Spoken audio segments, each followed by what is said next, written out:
እንዴት ናችሁ የቢዝነስ በብልሃት ቤተሰቦች? እንዴት ከረማችሁ? ክረምቱ እንዴት ይዟችኋል? እኔ በጣም ደህና ነኝ። እንግዲህ ዛሬ ተገናኝተናል። ዛሬ ደግሞ በጣም ደስ የሚል ኢንተረስቲንግ የሆነ አይዲያ እናነሳለን። ቤዚክ ነው። እስከዛሬ እንግዲህ ስቴፕ ባይ ስቴፕ ሄደናል። ያለፈውን ቪዲዮዎች አይታችሁ ከሆነ እያንዳንዱን ነገር እንዴት ስቴፕ ባይ ስቴፕ መሄድ እንዳለብን፣ ምን ማድረግ እንዳለብን በዲቴል አይተናል። በጣም ብዙ ዲቴል አለው እያንዳንዱ ነገር፣ ግን ያው የተወሰነ ለማሳየት ሞክረናል። አሁን ቢዝነስ ለመስራት ያሰባችሁ ለመክፈት ያቀዳችሁ ሰዎች ካላችሁ ይሄ ቪዲዮ ለእናንተ ነው። በጣም ይጠቅማችኋል።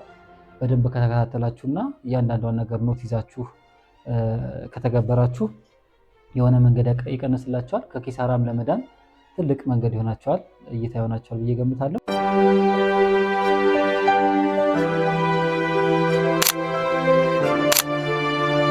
እንግዲህ ቢዝነሳችንን ለመክፈት እቅድ ማቀድ አለብን አይደለ? መጀመሪያ እቅድ አቅደን ከዛ በኋላ ነው ወደ ቢዝነሱ የምንገባው። ግን እቅድ ስናቅድ እንዴት ነው የምናቅደው? ምን መጀመሪያ ቅድመ ሁኔታዎች አሉ? በዚህ ጊዜ ከፍታለሁ፣ ይህን ብር ከዚህ ያመጣለሁ ከማለታችን በፊት ሰው የሰጠንን አሰምሽን ግምት በመውሰድ ወይም የገሌ ቤት ተከፍቷልና በሱ እንትን ከፍታለሁ ብለን ከማሰብ ውጪ ከዛ በዘለለ እንዴት ዲቴል ማየት አለብን፣ እንዴት ደግሞ በዲቴል እቅድ ማውጣት አለብን የሚለው ነገር ይቀድማል። እቅዳችንን ለማውጣት እንግዲህ መጀመሪያ ማንሳት ያለብን እና መመለስ ያለብን ጥያቄዎች አሉ። ወደ ቢዝነሱ ወደ መክፈት ልንሄድ ነው አሁን።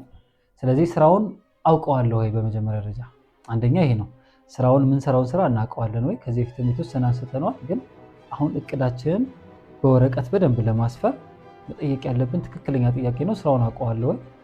የምንሰራውን ስራ ለምሳሌ ዛሬ አንድ ምሳሌ እናነሳለን። የቆዳ ውጤቶችን አምርቶ ወደ መሸጥ የሚል አንድ ሀሳብ አለን። እሱን ለመስራት አስባችሁ ይሆናል። ስለዚህ ይህንን ኤግዛምፕል አንስተን ከዚህ ጋር እንዴት እቅድ ማውጣት እንዳለብን፣ እንዴት መስመር መያዝ እንዳለብን፣ ወደ መሬት ማውረድ እንዳለብን እናያለን። አሁን የቆዳ ውጤት ማምረቻ ለመክፈት ካሰብን አነስተኛ ማምረቻ ማለት ነው። አሁን አውቀዋለሁ ወይ? ቦርሳም ከሆነ ቦርሳ እንዴት እንደሚሰራ ወይም ቦርሳ መስራት እችላለሁ ወይ? ወይም እንደዚህ አይነት ቦታ ሰርቼ ኬት እንደሚመጣ ሁሉን ነገር የስራውን አካሄድ አውቀዋለሁ ወይ? ሰራተኞች ምን እንደሚመስሉ፣ ሰራተኞች ባህሪ ኬት እንደሚገኙ፣ ምን ያህል እንደሚሰሩ ዲቴል ስራውን አውቀዋለሁ ወይ የሚለውን በደንብ መጠየቅ አለበት። ይህንን ካልመለሰን ሌሎች ቀጥሎ ያሉት ነገሮች ወይም ቢዝነሱ ስለመክፈት ያሉት ነገሮች ሁሉ ምንም መና ነው የሚቀሩት ማለት ነው። ስለ ስራው ዲቴል እውቀት አለኝ ወይ ወይም ምን ያህል እውቀት ነው ያለኝ፣ ምን የጎደለኝ ነገር አለ የሚለውን ነገር በጣም ማወቅ አለብን። ይህን ስራውን በደንብ ካወቅ ነው ወይም የምናውቅበትን መንገድ ካመቻቸን ቀጥሎ ሁለተኛ ደረጃ የሚመጣው ጥሬ እቃው ኬት ነው የሚመጣው። ለምሳሌ ለቦርሳ ለማምረትም ሆነ ቀበቶ፣ ማንኛውም የቆዳ ውጤት ለማምረት ጥሬ እቃ አለው አይደለ? ክር አለ፣ ቆዳው አለ። ኬት ነው የሚገዛው? ከመርካቶ ነው? አስመጪዎቹ ወይም አከፋፋዮቹ እነማን ናቸው? የሀገር ውስጡ ነው ቆዳ ወይስ የውጭ?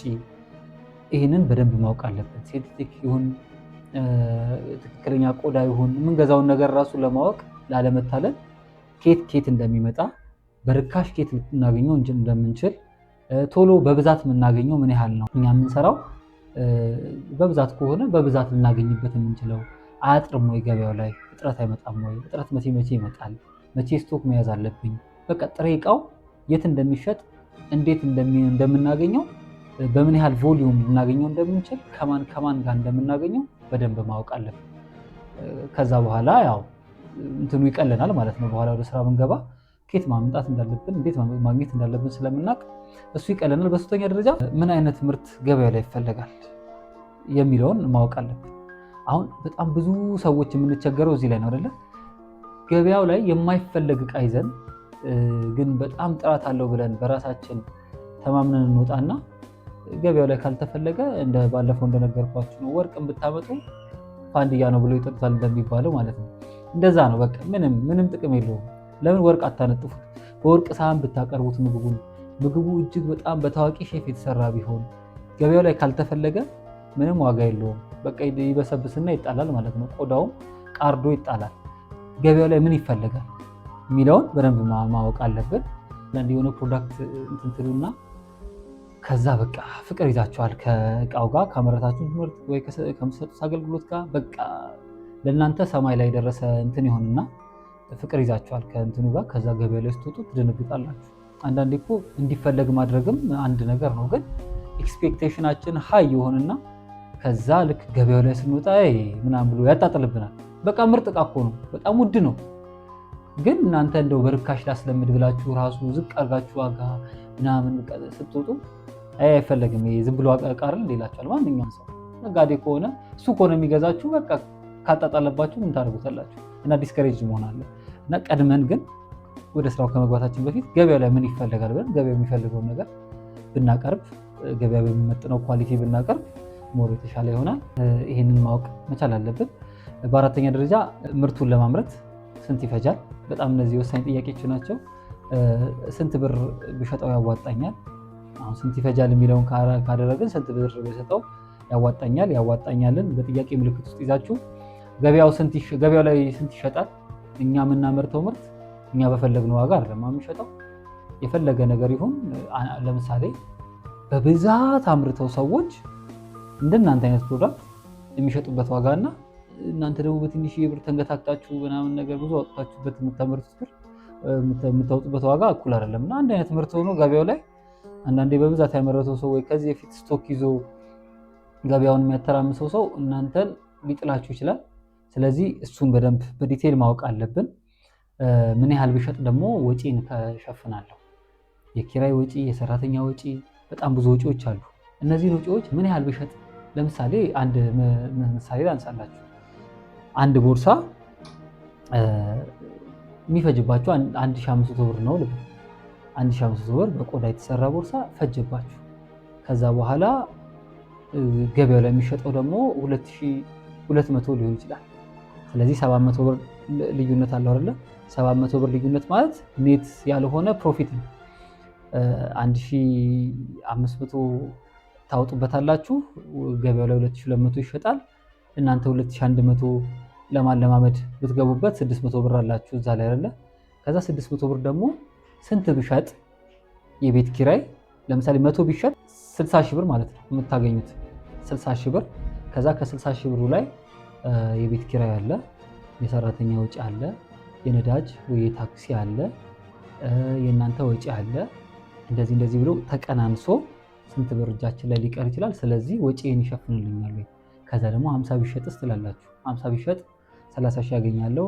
እንደዚህ እያላችሁ ራፍ የሆነ ካልኩሌሽኑን መስራት አለ። ወጪ እያንዳንዱን ወጪ ኦቨርሄድ ኮስቶቹን እንዳለ እናያቸዋለን። ከዛ በኋላ ይሄን ያህል ቢሸጥ ይሄን ያህል ያተርፋለሁ ምናምን ብላችሁ ትይዙታላችሁ ማለት ነው የወጪና ገቢያችሁ። ምክንያቱም መጀመሪያ መገመት አለብን ምን ያህል ቢሸጥ። አንዳንዴ የምንሸጠውን ሳንገምት ልናተርፍ የምንችለውን ሳንገምት በወረቀት ቀድመን እንገባና ገበያ ውስጥ ከዛ በኋላ ኤክስፔክት ያደረግነው ሽያጭ ያንስብንና ከዛ ቤት ኪራይ ምናምን ከቨር ማድረግ ያቅተናል። ስለዚህ ማወቅ አለብን ማለት ነው። ራፍሊ ፕላስ ኦር ማይነስ ነው የሚሆነው ገበያው ላይ ስንገባ። ግን ስንት ብሸጥ ይህን ያህል ባተርፍ የሚለውን ቀድመን የተወሰነ አሰስ አድርገን ጥናቱን ማድረግ መቻል አለብን። እነዚህ በጣም ወሳኝ ጥያቄዎች ናቸው። ያዋጣል እንዳልኳችሁ በጥያቄ ምልክት ውስጥ ክተቱ ያልኳችሁ ለእናንተ ያዋጣልና ለሌላ ሰው ያዋጣል ይለያያል። እሺ ማለት ያኛው የሰው ያዋጣል በጣም ብዙ ብር ማትረፍ ሊሆን ይችላል።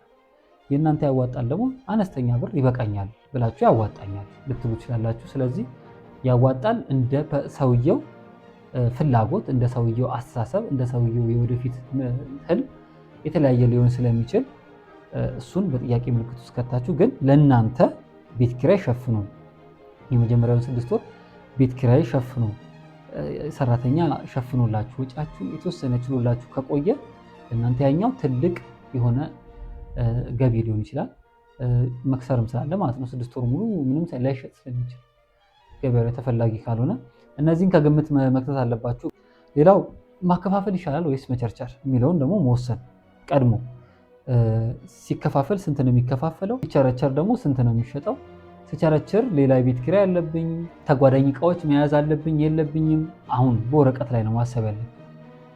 ሙያው ስላለን ወይ እውቀቱ ስላለን ወይ አክሰሱ ስላለን ብቻ አይደለም አንድ ነገር ውስጥ የምንገባው። ስንቸረችር ምንድነው ዲስአድቫንቴጁ አድቫንቴጁ?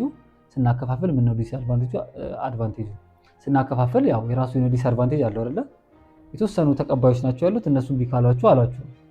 ስቸረችሩ ግን ያው ዞሮ ብዙሃኑን ከስተመር ታገኛላችሁ። አምርቼም ቸርችሬም እችለዋለሁ ወይ ላከፋፍል ነው የምገባው? ሱቅ የት ነው የምከራየው? ብዙ ጥያቄዎች አሉት አይደለ? ችርቻሮ ላይ ሌላ ንግድ ፍቃድ ስንት ነው የሚኖረው? 2 ነው፣ የማምረቻና የችርቻሮ። መልሰን አሁን ወስነን መንገዳችንን ማስተካከል። ሁለተኛ ደግሞ ስናከፋፍል የሚያስፈልገን ማምረቻ ቦታ ብቻ ሊሆን ይችላል። ከዛ በኋላ መኪናም ሊሆን ይችላል። መኪናም ባይኖረን ተከራይተን ልናደርገው እንችላለን። በትራንስፖርትም እየሄድን ልናከፋፍል እንችላለን። እነዚህና የመሳሰሉትን ነገሮች በዲቴል ማወቅ መቻል አለብን። ሌላው የት ላከፋፍል፣ የት ልቸርችረው የሚለው ጥያቄ መመለስ አለበት። ዋናው ፖይንት ነው። ይሄ ሎኬሽን በጣም ቤዚክ ነው ለቢዝነስ። ለማንኛውም ቢዝነስ ሎኬሽን እጅግ በጣም ትልቅ ወሳኝ የሆነ ነገር ነው። በጣም ፎከስ ማድረግ ያለብን፣ ትኩረት ማድረግ ያለብን ፖይንት ነው ሎኬሽን። ስለዚህ የት ልሸጥ እችላለሁ የሚለው ነገር የሚጠቅማችሁ ለምንድን ነው መሰላችሁ? አሁን ቀድማችሁ እቅዳችሁ ላይ የት የሚለውን ከመለሳችሁ ስንት የሚለውን መገመት ትችላላችሁ። ለምሳሌ ቦሌ ሱቅ መክፈት ከፈለጋችሁ የቦሌን አካባቢ ዋጋ፣ የምትፈልጉትን ስፔስና ዋጋ መገመት ትችላላችሁ። ቤተል አካባቢ ከፈለጋችሁ ቤተል ሊከራይ የሚችልበትን ዋጋና ቦታውን መገመት ትችላላችሁ። ስለዚህ የት የሚለው በጣም ወሳኝ ነው ሎኬሽናችን። ሌላው ደግሞ ለምን ያህል ብር ያስፈልገናል ለሚለው ብቻ ሳይሆን እንሸጠዋለን ወይ እቃ ስንት እንሸጣለን ብለን እንገምታለን። ለምሳሌ አንድ በጣም ብራንድ ያለው እቃ ዝቅ ያለ ገቢ የሚያገኝበት ቦታ ወስደን ወይም እዛ ለርካሽ የቤት ኪራይ ብር ብለን እዛ ብናስበው የምንሸጥበት ዋጋ የምንሸጠው ቮሊዩም ዝቅ እንደሚል የታወቀ ነው አይደለ? ስለዚህ ከፍ ያለ ቦታ ስንከራይ ያው ሽያጫችንም ቮሊዩሙን በዛው ልክ ይበዛል። እሱን ለመገመት ሎኬሽናችንን በደንብ ማወቅ፣ የት ጋ ይሸጣል፣ የት እቃው ተፈላጊ ነው የሚለውን ነገር ለይተን ከዛ የቤት ኪራያችንን መገመት እንችላለን። እሱ በጣም ወሳኝ ነው። የት እሸጣለሁ፣ የት አከፋፍለዋለሁ። ታከፋፍል ከሆነ ለማን የት ነው ማከፋፍለው? ክፍለ ሀገር ነው፣ አዲስ አበባ ነው። አዲስ አበባ ከሆነ ስንት ሱቆች አሉ፣ ምን ያህል ቦታ ባከፋፍል የሚለውን ማወቅ አለባችሁ። ዝም ብለን በግምት መርካቶ ነው የምናከፋፍለው፣ በግምት ሾላ ወይም ኮልፌ ነው ማከፋፍለው ብለን ልንል አንችልም። መርካቶ ሆኖ ለማን ነው የምናከፋፍለው? መርካቶ ትልቅ ስለሆነ ማለት ነው። ፒያሳ ካከፋፈልን ፒያሳ የት ምን ቦታ አከፋፍላለሁ የሚሉትን በደንብ ማወቅ መለየት መቻል አለብን። እነዚህን ከጨረስን በኋላ እቅዳችን መጣ። እቅዳችን እንዴት ነው? አሁን ስራ ሁሉ ተሰርቷል። ከላይ በደንብ ፔፐር ወርኩ የተሰራ ነው። ቆንጆ ጥናት እያጠናን ነው። እነዚህን ከጨረስን በኋላ እቅዳችን ላይ የመጀመሪያውን ካፒታላችን ምን ያህል ነው፣ መነሻ ካፒታላችን ምን ያህል ነው የሚለውን ነው የምናውቀው አይደለ? መነሻ ካፒታላችን ስንት እንደሆነ ለማወቅ አንደኛ ምርቱ አለ፣ ምርቱን የምናመርትበት እቃ አለ። እሱ ምን ያህል ነው? አንደኛ ስንት ያስፈልገናል፣ ምን ያስፈልገናል። ይሄን ሁሉ የምናውቀው ስራውን ስናውቅ ነው አይደለ? በጥናታችን በደንብ ስላየ ነው። ምን ያስፈልገናል፣ ምን ያህል ዋጋቸው ምን ያህል ነው፣ ከየት አገኘዋለሁ የሚለውን በደንብ እናውቅና ዋጋቸውን እናስቀምጣለን። እዚህ ጋር ጥቁም አድርጌ ለማለት ፈልገው ነገር አንድ አዲስ ስራ ስትጀምሩ ብዙ ጊዜ ሞር ቀድማችሁ ካሰባችሁና ቀድማችሁ እቅዳችሁ እንትን ካላላችሁ እቃ እየገዙ ማቆየት መያዝ። ለምሳሌ አሁን በዚህ ስናየው ሲንጀር ምናምን ሊያስፈልገው ይችላል አይደለ? ለቆዳ እንትን እነሱ ነገሮች ከፍተው የዘጉ ሰዎች ወይ ከስረው ሊሆን ይችላል፣ ወይ ደግሞ ስራ ሊቀይሩ ፈልገው ሊሆን ይችላል፣ ሊተውት ሊሆን ይችላል። እንደዚህ አይነት ሰዎች ይኖራሉ። ስለዚህ ይህን የምታገኙበትን መንገድ ፈልጋችሁ ዩዝድ እቃዎችን እንደዚህ ብትጠቀሙ ሞር መነሻ ካፒታላችሁ ሊቀንስላችሁ ይችላል። አዲስ መግዛት የሚችሉ ከሆነ ደግሞ ምንም ችግር የለውም፣ በጣም ጥሩ ነው፣ የተሻለ ሀሳብ ነው። እሱን አቅሙ ካላችሁ መግዛት ትችላላችሁ። አቅሙ ከሌላችሁ ግን ዩዝድ የሆኑ እቃዎችን ወይም ከፍተው ብዙ ሳይጠቀሙባቸው የሚዘጉ ሰዎች አሉ። ስለዚህ እነሱን አፈላልጎ ለመግዛትና ለመያዝ መሞከር ትችላላችሁ። ስለዚህ አንደኛው እቃ ስንት ይፈጃል፣ ግን እናንተ እንትናችሁ ስትይዙ እርግጠኛ የሆናችሁበትን በአዲሱ መያዝ ትችላላችሁ ማለት ነው ወረቀታችሁ ላይ። ከዛ ደግሞ ጥሬ እቃው ምንድን ነው፣ ምን ያህል ያስፈልገኛል ለመጀመሪያ ዙር ለማምረት ምን ያህል እንደሚያስፈልጋችሁ ካወቃችሁ ፕራይሱን ታውቃላችሁ፣ በጊዜ ያለውን ፕራይስ። ስለዚህ እሱን ትይዛላችሁ። 50 ሺህ ብር ከሆነ 50 ሺህ ብር እንደዚህ ብላችሁ ትይዛላችሁ ማለት ነው። ከዛ በኋላ የቤት ኪራይ፣ አሁን ሎኬሽናችሁ መርጣችሁ የለ የቤት ኪራይ ዋጋ፣ አሁን ሎኬሽናችሁ መርጣችኋል። አከፋፋይ ናችሁ ወይስ አከፋፋይም ቸርቻሪም ናችሁ? ማምረቻ ቦታ ለብቻ መሸጫ ቦታ ለብቻ ነው ወይ የሚለውን ስላወቃችሁ የቤት ኪራይ ስንት ላወጣ እችላለሁ፣ የ3 ወር የ6 ወር ልከፍል እችላለሁ፣ ይህን ያህል ብር ብለን እንይዛለን ተመኑ ማለት ነው። ከዛ በኋላ የስራ ማስኬጃ አለ። እነዚህ የሚታዩ ወጪዎች ናቸው ከላይ ያሉት የነገርኳችሁ። የማይታዩ በጣም ብዙ ወጪዎች አሉ፣ ስንደርስ የምናውቃቸው ኤክስፔክት ያላደረግነው የጻፍነውም ያልጻፍነውም ወጪዎች ይመጣሉ። እንትኑም ከፍ ሊልብን ይችላል። ደግሞ ካሰብነው ጊዜ ረዘም ካለብን የምንከፍትበት ጊዜ ዋጋው እየጨመረ ሊመጣ ይችላል። ኪራይ ቦታ ስንሄድ ካሰብነው በላይ ሊሆን ይችላል። ስለዚህ የተወሰነ መንቀሳቀሻ ገንዘብ መያዝ ይኖርብናል። ስለዚህ የስራ ማስኬጃ ገንዘብ የተወሰነ እናንተ እንደ ፊልዱ ትይዛላችሁ፣ እንደምትሰሩት ትልቀትና ማነስ ይወስነዋል። እሱን ትይዛላችሁ። ገንዘባችሁ አለቅ። ለምሳሌ ዝም ብለን 500 ሺህ ብር እንበል፣ 500 ሺህ ብር ያስፈልገኛል ብለን ብናስብ እናንተ ደግሞ 150 ሺህ ብር ይሆናል ባንክ አካውንታችሁ ውስጥ ያለው ቁጭ ያለው፣ ወይም ፕሮሚስ የገባላችሁ ሰው 150 ሺህ ብር ሊኖር ይችላል እሰጣችኋለሁ ብሎ ጋፕ አለ 350 ሺህ ብር። አሁን እቺ ጋፕ ስትመጣባችሁ ላይ ሄዳችሁ እንትኑ መቀናነስ ነው አይደለ ብዙ ጊዜ የሚደረገው። እና ያ ሁሉ ጥናት አጥንታችሁ ከዛ ብሩን አይ ይሄ አንድ ይበቃኛል ይሄ ምናምን ይበቃኛል ልትሉ ይችላላችሁ። እውነት ነው። ስራውን ካወቃችሁት እንዴት ማኔጅ እንደምታደርጉት እናንተ ታውቃላችሁ። ግን አንዳንዴ እንቀንስና በቃ እጅግር እናጣለን ስራውን ለመስራት። በኋላ ላይ ስንገባበት በቃ መክፈት ብቻ ነው የሚታየው።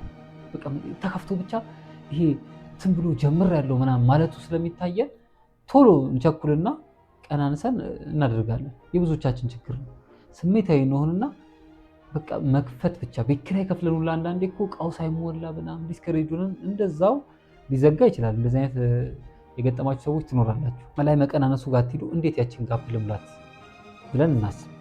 እውነት ቢዝነሱ ላይ 5 ዓመት 10 ዓመት ቆያለሁ ብላችሁ እርግጠኛ ከሆናችሁ መታገስ ነው አይደለ? 6 ወርም ዓመትን ብትታገሱ ችግር የለም። ኦፕሽኖችን እናያለን። ለምሳሌ አንድ ኦፕሽን ማይክሮ ፋይናንስ መበደር ነው። አንድ ኦፕሽን ነው። ለጀማሪ እኔ ብዙ የምመክረው አይደለም። ምክንያቱም ማይክሮ ፋይናንስ ለመበደር በመጀመሪያ ቢዝነሱ መጀመር አለብን። ንግድ ፍቃድ ይፈልጋሉ፣ እንደዚህ አይነት ነገሮች ይፈልጋሉ። ስለዚህ መክፈት አለብን ማለት ነው። ቤት ኪራይ ከፍተን ንግድ ፍቃድ አውጥተን ምንም እቃ ሳይሟላለን ፕሮሰሱን ስናደርግ 6 ወር ሊፈጅብን ይችላል ብድሩን ለማግኘት። ሞር ለጀማሪዎች እሱ ሪኮመንድ አላደርግም እኔ በበኩሌ። ስራ ላይ ያለ ሰው እየሰራ ያለ ሰው ግን ቢበደር ኦልሬዲ እየሰራ ስለሆነ ይከፍላል። በመጣ ጊዜ ቢመጣ ያው ስራውን ለማስፋት ስለሆነ የተጠቀመበት ችግር የለም። ግን አዲስ ጀማሪ ለመበደር ትንሽ ይከብዳል። ወዲያውኑ የሚሰጡ ከሆነ በአንድ ወር ጊዜ ውስጥ በ15 ቀን ውስጥ የሚሰጡ ከሆነ ጥሩ ሊሆን ይችላል። ከዛ በላይ ግን ትንሽ ፕሮሰሱ እስኪያልቅ ድረስ ጊዜ ስለሚወስድ ይከብዳል። ሌላ ኦፕሽን ደግሞ ከሰዎች መበደር ነው። አንድ ጥሩ ኦፕሽን ነው በነገራችን ላይ። እሱ ወለድ የለውም፣ ብዙም አንጨናነቅም። ስለዚህ ተበድረን መክፈል እንችላለን ሰርተን ማለት ነው። ግን ለአንድ ሰው 350 ሺህ ብር መጠየቅ ከባድ የሚሆንበት አለ እና እንደዛ ከባድ ከሆነባችሁ 350 ሺህ ብር ለ10 ሰው ብናከፋፍለው 35 ሺህ ብር እያንዳንዱ ይደርሳቸዋል። እንደዚህ መከፋፈል እንችላለን። ሌላኛው ኦፕሽን እቁብ ግቡልኝ ነው። እነዚህኑ ሰዎች የምትበድሯቸውን ሰዎች ከፈራችሁና መጠየቅ እንትን ካላችሁ በቃ እንደዚህ አይነት ስራ ልጀምር ነው፣ እንደዚህ ተንቀሳቀሻለሁ፣ ይህን ያህል ብር አለኝ፣ ይህን ያህል ይጎለኛል፣ እውቀቱ ልምዱ አለኝ፣ ስራው ለእኔ ይሆናል፣ ያተርፈኛል ብላችሁ እቅዶቻችሁን በደንብ ማሳወቅ ከቻላችሁ፣ በአካባቢው ሰው ዘንድ ታማኝነት ካላችሁ፣ ከወደዷችሁ፣ ጎበዝ ነው እሱ ይሰራል ብለው እምነት ከጣለባችሁ እቁብ ይገቡላችኋል። የመጀመሪያውን ትወስዳላችሁ፣ እቁብ ትሰበስባላችሁ፣ ከዛ በኋላ ትጠቀሙበታላችሁ፣ በየወሩ ትከፍላላችሁ እቁባችሁን ማለት ነው። እሱም አንድ ኦፕሽን ነው። ሌላ ኦፕሽን ጊዜ መጠበቅ ነው አይደለ? ያንን ነገር ለምሳሌ ባላችሁ ብር እቃ ገዝቶ ማስቀመጥ፣ ከዛ ያለውን እየገዙ ልክ ልትገቡ ስትሉ የሚያስፈልጋችሁ ብር እያነሰ ይመጣል። የቤት ኪራይና የጥሬ እቃ ማስገቢያ፣ የስራ ማስኬጃ የተወሰነ ሊሆን ይችላል። ስለዚህ ጊዜ ሰጥቶ ያንን ነገር በፕሮሰስ እንዲሆን ማድረግ ነው። ለምን 10 ዓመት 15 ዓመት እቆያለሁ ካላችሁ ስራው ላይ ያው ጊዜ መስጠት ያስፈልጋል። ሲከፈት ዝም ብሎ እንደው እጅግር የሌለው ቢዝነስ እንዳይከፈት የተወሰነ መስመር የያዘ ቢዝነስ እንዲሆንላችሁ ያስፈልጋል ማለት ነው። ጊዜ ወስዳችሁ ማጥናት፣ ከዛ በኋላ ካፒታላችሁን ማወቅ፣ የሚያስፈልጋችሁን ብራችሁን የመሰብሰቢያ ስትራቴጂ ማውጣት ያስፈልጋል ማለት ነው። ከዛ የ1 ዓመት እቅድ ታውጣላችሁ። የተከፋፈለ የስራ እቅድ ያስፈልጋችኋል። ማለትም ለምሳሌ ዛሬ በ2019 በደፈናው እግዚአብሔር ቢፈቅድ እኔ የማደርገውን ነው የምነግራችሁ። የ5 ዓመት ምናምን ማድረግ ትችላላችሁ። ከታያችሁ የሚታያችሁ ከሆነ እንደዛ ማድረግ ትችላላችሁ። እኔ ግን ሞር በደንብ ማየት ስለምፈልግ የዓመት ነው የምለው። በ2019 እግዚአብሔር ቢፈቅድ እላለሁኝ። ከዛ በኋላ እቅዴን አስቀምጣለሁ። ለምሳሌ በዚህ እንትን የቆዳ ማምረቻና መሸጫ ወይም ማከፋፈያ እከፍታለሁ ብዬ እቅዴን አስቀምጣለሁ ማለት ነው። ይሄ እንደ ምኞት አይነት ነገር ይመስላል። ስለዚህ ድፍን ያለ ነው። ይህንን አደርጋለሁ። ይሄ ያው ለሞቲቬሽን እንዲሆነኝ ነው ያንን ነገር እንደዚህ ማስቀምጠው እና አቅጣጫዬን እንዳይ የተወሰነ። ከዛ በኋላ በ6 ወር ላከናውነው የምፈልገው ነገር በ6 ወር ውስጥ ምንድን ነው? ለምሳሌ በ6 ወር ውስጥ እውቀቴን መገንባት፣ ጥናቴን መጨረስ፣ የሚገዙትን እቃዎች እና የት እንደሚገዙ ማወቅ፣ ብር የምሰበሰብበትን መንገድ ማወቅ፣ ማመቻቸት፣ መጀመር እንደዚህ ትላላችሁ የ6 ወር ላይ። ከዛ 3 ወር ይመጣል። የ3 ወሩ እቅድ የ6 ወሩን ቀጣይ ያለውን 3 ወር ለመተግበርና ለመፈጸም የሚረዳን ነው። 3 ወር ትንሽ ጠበብ ይላል፣ ጠንከርም እያለ ይመጣል። ከዛ በወር ታደርጉታላችሁ። የወሩ ከባድ ነው፣ የሚታይ ነው፣ የሚጨበጥ ነው፣ የሚዳሰስ ነው፣ እኛን የዕለት ተዕለት ኮሚትመንት የሚፈልግ ነው የወሩ። በወር ለምሳሌ መርካቶ ሄዶ ወይም እቃዎቹ የሚሸጡበትን ቦታ፣ ጥሬ እቃው የሚሸጡበትን ቦታ ማወቅ፣ ገበያው ላይ ምን ላመርት ያሰብኩት ቦርሳ ስንት እንደሆነ ማወቅ፣ ልምዱ ከሌለኝ ትምህርት ቤት መመዝገብ ሊሆን ይችላል። ከዛ ሳምንት ላይ ይመጣል። ሳምንት ላይ ሲመጣ በደንብ የሚከወን ነገር ይኖራል ማለት ነው። እሁድ ላይ ቁጭ ብለን ከሰኞ እስከ እሁድ ያሉትን እቅዶች ማውጣት እንችላለን። ለምሳሌ በዚህ ሳምንት ውስጥ መርካቶ ሄጄ አያቸዋለሁ፣ አጠናቸዋለሁ፣ ቦታዎቹን የት እንዳሉ አጠናለሁኝ፣ ሰው ጠይቃለሁኝ ሊሆን ይችላል። ኳሊቲ ያለው ትምህርት ቤት የቱ እንደሆነ ሰሌክት አድርጋለሁ ሊሆን ይችላል። ከዛ በኋላ በሚቀጥለው መመዝገብ፣ ከዛ ትምህርቱን መጀመር ነው የሚሆነው ማለት ነው። ከዛ እሁድ ላይ ቁጭ ብለን አይደለ ሰኞ ምን አደርጋለሁ? ሰኞ እንዲህ አለብኝ ጉዳይ አለብኝ፣ ማህበራዊ ህይወት አለብኝ፣ ምን ስንት ሰዓት አለኝ ሰኞ? በዛች ሰዓት መርካቶ አንድ አፍታ ሮጥ ብዬ ቦታዎቹን አይቼ እመጣለሁ። ወይም ደግሞ አንድ ትምህርት ቤት ሄጄ ጠይቃቸዋለሁ ስንት እንደሚያስከፍሉ ለመማር። እንደዛ እያለን ዲቴል የሆነ እቅዳችንን ማውጣት እንችላለን። አሁን ይሄ የሚታይ ነገር ይሆናል። የቀኑ ለሳምንት ያቀብለዋል፣ የሳምንቱ ለወር ያቀብለዋል፣ የወሩ ለ3 ወር ያቀብለዋል፣ የ3 ወሩ ለ6 ወር፣ የ6 ወሩ ለዓመት ያቀብለዋል። እያንዳንዷ ቀን እያንዳንዷ ሰዓት ወሳኝ ትሆናለች ማለት ነው። ሁሌ እናስበዋለን ይሄንን ነገር። አንዳንዴ በራሳችሁ ህይወት ገጥሟችሁ ያውቃል? እንትን ከፍታለሁ ብለን እናስብና ምንም ነገር አየር ላይ ነው ያለውና ምንም የተያዘ የተጨበጠ ነገር የለም። እንትን መክፈት ፈልጋለሁ ምናምን፣ እንትን መክፈት ፈልጋለሁ እያላችሁ አመቱ ሙሉ እንዲሁ ስታወሩት በወር አንዴ ወይ በሳምንት ወይ በሆነ ጊዜ አንዴ እያወራችሁ ስለሰው እያወራችሁ ምናምን እያላችሁ አመት ሞልቷል። አሁንም እንደገና ደግሞ እሱ ይሰለቻችሁና አይ ውድወርክ ከፍታለሁ፣ እንደዚህ አደርጋለሁ፣ እንጨት እንደዚህ ምናምን በጣም ያዋጣላሉ፣ ወንበር እኮ ለካፌዎች እንዲህ እያለን እንዲሁ አመት ይሞላል፣ ያልፋል። የተጨበጠ የተሰበሰበ ነገር የለውም። እንደዚህ ስብስብና ጭብጥ ካደረግነው ምንተወውም ከሆነ በጊዜ እንተወዋለን። ወረቀት ላይ እያለ ይሄ ነገር ለእኔ አይሆንም ማለት ነው ብለን እንተዋለን። የምንሄድበትም ከሆነ የምንሰራውም ከሆነ በቃ ሲሪየስ ነው። ወዴት እንፈናፈናለን? እቅዳችን አወጣን፣ በሳምንት አስቀምጥን። ስለዚህ ሳምንት ካላሳካን የሚቀጥለው ሳምንት ማድረግ ነው አይደል? ያንን ነገር በቃ ወዴትም ልንሄድ አንችልም። የምናስበው የምናወራው ሁሉ ነገር ይሄ ይሆናል። ሳይወድ በግዱ መስመሩን እየወሰደን ወደ መክፈት ልንሄድ እንችላለን ማለት ነው። አሁን ይህን ሁሉ ነገር ነገርኳችሁ። እነዚህን ሁሉ ስትራክቸር ለማድረግ ደግሞ አሁን ዘመኑ በጣም ምርጥ ነው አይደለ? ኤአይን መጠቀም እንችላለን። የምንፈልገውን ነገር ካወቅን፣ አቅጣጫችንን ካወቅን፣ ምን እንደሚያስፈልገን ካወቅን ኤአዩ ከዛ በኋላ ያግዘናል፣ በሰፊው ያግዘናል። እቅዳችንን እነግረዋለን። እንደዚህ ያስበናል፣ ምን ታስባለህ?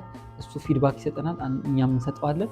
እንደዚህ ከኤአይ ጋር በመነጋገር የእቅዳችንን ስትራቴጂ ያደረገውና ስብስብ አድርጎ ያስቀምጥልናል። የምንፈልገውን ኢንፎርሜሽን ኢቭን ዲዛይን፣ የቦርሳ ዲዛይኖች፣ የቀበቶ ዲዛይኖች፣ ዓለም ላይ ያለው ትሬንድ፣ በቃ እያንዳንዱን ነገር በዲቴል እየጠየቅነው በዲቴል እየመለሰልን በደንብ ስታንዳርዱን የጠበቀ የቢዝነስ እቅድ ያወጣልናል። ቢዝነሳችንን ስንሰራ እለት ዕለት ይረዳናል። ዲጂታል ማርኬት ላይ ደግሞ ዲጂታሉ ዓለም ላይ ደግሞ ላስተዋውቅ ካልን ኤአዩ እየረዳን አሁን ጊዜው ይፈቅድልናል። በቲክቶክ በዩቲዩብ ማስተዋወቅ እንችላለን። ስለዚህ ያንን እንድናስተዋውቅ ኤአዩም ያግዘናል። ቴክኖሎጂ እየተጠቀምን ቢዝነሳችንን በብልሃት እንድንመራ ቢዝነስ በብልሃት የዩቲዩብ ቻናል ይጋብዘናል። የሁልጊዜ ምክራችን ነው። ቢዝነሳችንን በብልሃት መምራት ይኖርብናል። እኔ ሳሙኤል ነበርኩ አብሬያችሁ የቆየሁት። በቀጣይ ሌላ ጉዳይ ይዤላችሁ እመጣለሁ። ከወደዳችሁን ይጠቅማል፣ ለሰው ቢደርስ ጥሩ ነው ካላችሁ ሼር ታደርጉታላችሁ፣ ሰብስክራይብ ታደርጉናላችሁ፣ እንዲሁም ላይክ በማድረግ ቻናላችን እንድታግዙት እንጠይቃችኋለን። እስከ ሳምንት፣ መልካም ጊዜ።